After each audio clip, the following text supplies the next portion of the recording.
Before Adolf Hitler came to power in 1933, the Jews of Europe lived in relative comfort, sprinkled across the continent in small towns and large cities. They had no idea of what was to come.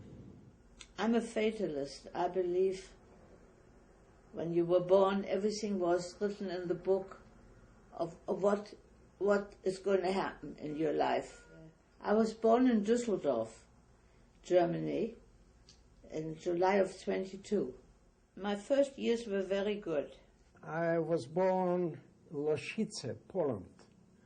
My parents were poor, so we're about 90% of the population in town. We lived in Italy. My parents managed a hotel in Lucin Piccolo, which is a small island in the Adriatic. The town was called Gorlig, and it had 9,000 inhabitants, of whom 27 were Jewish. But they didn't live in clusters. I mean, they lived among their neighbors. We lived in a very nice house on a very nice street and had lots of trees on there. We were taken care of by a maid, which was nothing unusual in Europe. Jewish life began to change, slowly and steadily. First, in 1933, the Nazis organized a day-long boycott of Jewish businesses. 2 years later, the Nuremberg laws were enacted to strip the Jews of their citizenship and all the rights it entailed. For the Jews, they had no more rights. They could not do anything.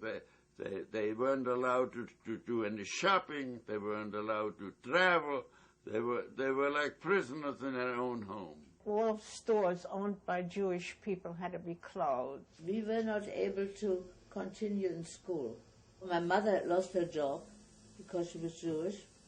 The landlord's daughter, I wasn't allowed to play with her anymore, and he evicted my grandmother. I think that my parents had found paradise on their island. I can't imagine that they ever intended to leave. But in 1938, Mussolini started to enact anti-Jewish laws probably so as not to antagonize Hitler. Hitler hated the Jews, and all the men around him could only work with him if they hated the Jews. We could do nothing but sit around and trying to leave Germany. On the night of November 9th, 1938, Kristallnacht, or the Night of Broken Glass, a wave of state-sponsored terrorism swept across Germany and Austria. It was a telltale sign of the danger Jews faced.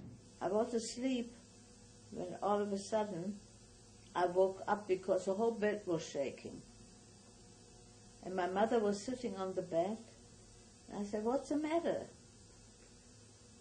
And the room was so light, it was like sunlight. She said, "The synagogue's burning."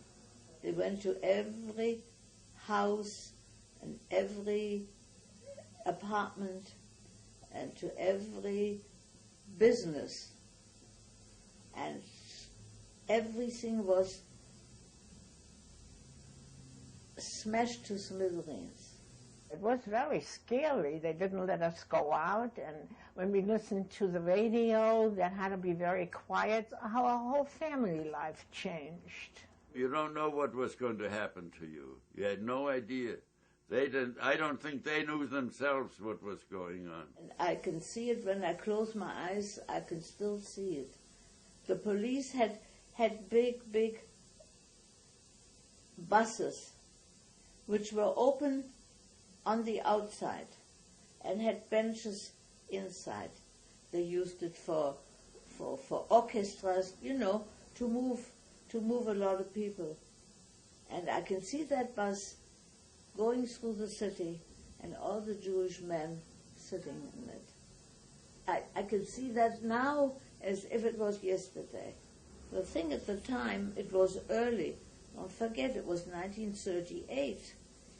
They weren't ready with the concentration camps. So after 6 weeks, the men came home. But you could hardly recognize them. They had lost so much weight. They were sleeping on straw. They had skin infections. It was terrible.